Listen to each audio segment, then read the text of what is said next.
Kasi kinisa pong mapagpalang araw po sa ating lahat. Welcome na naman po sa ating video po sa araw na ito. And of course, you are watching Chicken and Lambs TV. Bali, ngayong araw mga kasiken, kahit po hindi masyadong maganda yung scenery ng araw, medyo umaambon po. Pero, since nakaschedule po tayo na magpapaligo at magpurga sa ating mga alaga, syempre, gagawin natin ngayon mga kasiken sapagkat last November 7 po, kung napapanood nyo po yung mga videos namin na meron kami inalagaan na broiler at saka white leghorn, kinatay na po namin. And unfortunately, medyo magaan po sila. Yun nga dahil po meron po mga bulati sila mga kasiken, no? Kasi medyo matagal-tagal din tayo hindi po nakapagligo, hindi nakapagpurga sa ating mga alaga. Kaya ngayon, kukunin natin itong opportunity na to para mapurga at mapaliguan natin ating mga alaga. Dahil nga rin po medyo marami sila, so iba-batch natin yung pagpupurga natin sa kanila mga kasiken. So meron tayo dito, ito, yung ating mga dumalaga. First batch po sila mga kasiken, no? Itong tatlong to. Hindi muna natin sila papakainin, papaliguan muna natin sila at purgahin ngayon. And dito rin, itong tatlong to, mga 3 months old na mga asil. Ayan mga kasiken. So pupurgahin din natin sila at papaliguan para again, hindi po masayang yung patuka po na ibibigay natin sa kanila. Para direkta po talaga yung nutrients na makukuha nila sa patuka doon po sa kanilang pangangatawan, hindi po sa mga bulati na nasa pituka nila mga kasiken. At dito pa mga kasiken, puntahan din natin kasi nga kasali sa pagpupurga natin at pagpapaligo natin yung iba pa natin mga manok. So nasa 12 heads po sila lahat kasiken. At ito, tignan nyo dito, isasali natin ito. Ayan. So ito pong ating isang stag, sasali natin yan, ating siyamo stag. At yung asil po natin na black, nandun po. Ayan. So ilan na? 8 na. So yung iba mga kasiken nandun po sa loob ng kulungan. Kaya para mabilisan lang po yung ating pagpapaligo kasi hindi pa tayo nakapagpatuka sa ating mga alaga. So automatic time-lapse lang tayo mga kasiken para again, madali lang po talaga. Let's go. At syempre naman, sa bawat pagpapaligo at pagpupurga natin kasiken ay hindi mawawala yung pong ating pangmalakasang beetle nut. Kaya ayun, meron ako dito ng spot kahapon na sa tingin ko ay ready to use na po yung bunga niya. So again, nasa 12 heads po yung pupurgahin natin, kaya tamang-tama lang po yung bunga sapagkat 3 lang po yung bunga dito kasiken, no? Ayan, 1, 2, 3. So itong 3 mga kasiken, goods for 12 heads na po ito sapagkat ayun nga, bawat isang piraso ay consumable po ng 4 na heads po ng manok. Kaya again, kunin na po natin ito. Okay. So ayan, perfect. So kasiken, ready na po ang ating pamurga, yung tubig natin. Kaya simulan na po natin mga kasiken. Bali, ang pinaka first po natin gagawin ay ihanda po itong beetle nut na nakuha natin para diretso na po tayo. Kasi before natin sila papaliguan ay dapat nakapurga muna sila mga kasiken.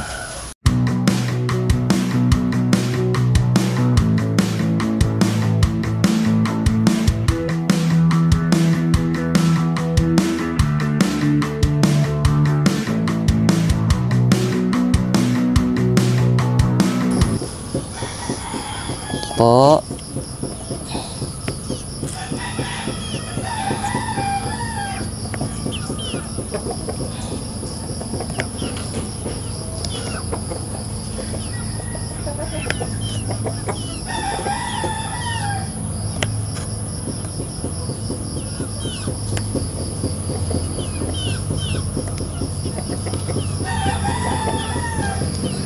Ayan, so 12 heads po.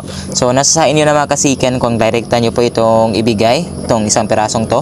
But usually po sa aking style mga kasiken ay puputulin ko ito para ayun, mas madali po nilang malunok kasiken, no?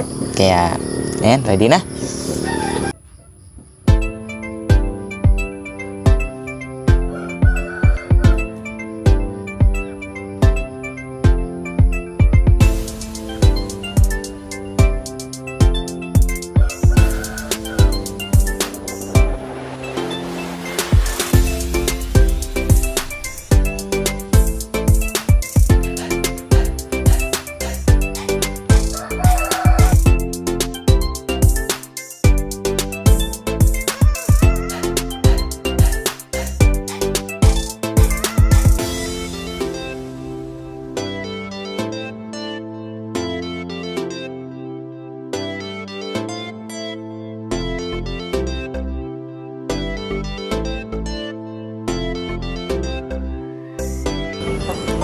At yun, tapos na po natin paliguan lahat po ng ating mga alaga mga kasiken.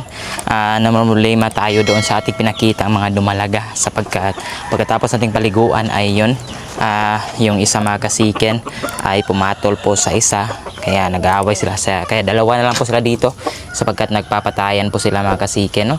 So ayan, okay, dalawa na lang sila dyan. So yung isa mga kasiken, pinasok muna natin sa bakante nating kulungan. So dito rin yung tatlo. So ito yung mga pinurga natin at pinaliguan.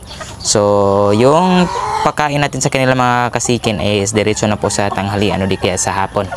Okay, so nandito po yung sinabi ko sa inyo. Yung isa dito ko nilagay mga kasikin, no? Ayan. Ayan po sa loob. Ayan po siya. Okay. So diretso tayo sa iba po nating pinaliguan mga kasikin. So far sa lahat po ng pinaliguan natin, kasi sinali ko si Thor sa pagpaligo at saka si Orpheus. So silang dalawa po yung sobrang dami po talaga mga kuto mga kasike, no? So talagang sa kanila tayo nagsimulang mga kaya nandito na, kasi hindi ko akalain mga kasike na around sobrang dami pala talaga nila. Around 14 heads po yung pinaliguan natin ngayon. So nandito nga pala si Matthews mga kasikin. Dito ko lang muna inilagay, hindi doon sa loob sapagkat medyo maputik doon kasi nga bagong ligo. So nandito siya. Ayan, so apo ni Azuma na anak ni Orpheus. So ayan, ayan po siya mga kasikin, makita kasi medyo matangkad. So dito rin kasali yung ating isang dumpo na stag. Ayan. At then meron din tayo ditong isang game fowl kasi nga kasali sa first batch. Ayan ang ating buhino, ang ating blues. And then meron din tayo itong basilan na stag. Ayan, yung para kay Circle, sinali na lang din natin. And then si Orpheus kasikan, nandito po si Orpheus, no? Ayan, sobrang ganda, daming koto mo Orpheus. Sobrang ganda pala ng katawan ni Orpheus mga kasikan. At si Thor, ayan, sinali na din natin kasi sobrang dami din ng koto. So stain ko mga kasikan, isa sa rason kung bakit siya hindi na nakikita is dito sa kanyang mata. Parang inatake po siya ng bulutong, kaya ayan, gagamutin natin, baka sakali pang makakita siya ulit. At lastly, meron tayong 30 ulits na nasali din sa papaligo, yung ating cross sa game fowl at saka asin nandito. I was very surprised mga kasikin kasi malapit na pala itong magpakasta, kaya I'm so excited. So meron akong planong ipapares dito. So pakita ko sa inyo siguro sa sunod namin mga vlog, so kung ano po yung ipapares natin dito. Yan dyan. Siyempre yung kapatid niya nandito rin. Ayan. So medyo maliit yung isa mga kasikin, so hindi pa ito magpapakasta. At siyempre ang ating nag-iisa na lang po na placker, no? Ito na lang po yung natira sa ating placker na pulit mga kasikin, no? So 5 months. Ang problema lang, wala na po tayong placker na maisasalang sa kanya sapagkat yung isang placker po natin na broodcock is kukunin din. Kaya ayun, so hindi na asal na siguro yung ipapares natin. So mga kasiken, hanggang dito lang muna yung ating video. At bago tayo magtatapos kasi medyo 10 AM na po ng umaga, kaya sobrang late na po tayo magpapatoka sa ating mga alaga. At samahan niyo po ako bago tayo magtatapos, pagkainin muna natin yung ating mga alagang manok. So linisin muna natin yung kanilang patokaan mga kasiken. Dito ko sila papakainin tuwing maulan kasi medyo maputik doon sa lupa, kaya dito kasi medyo maganda dito, no?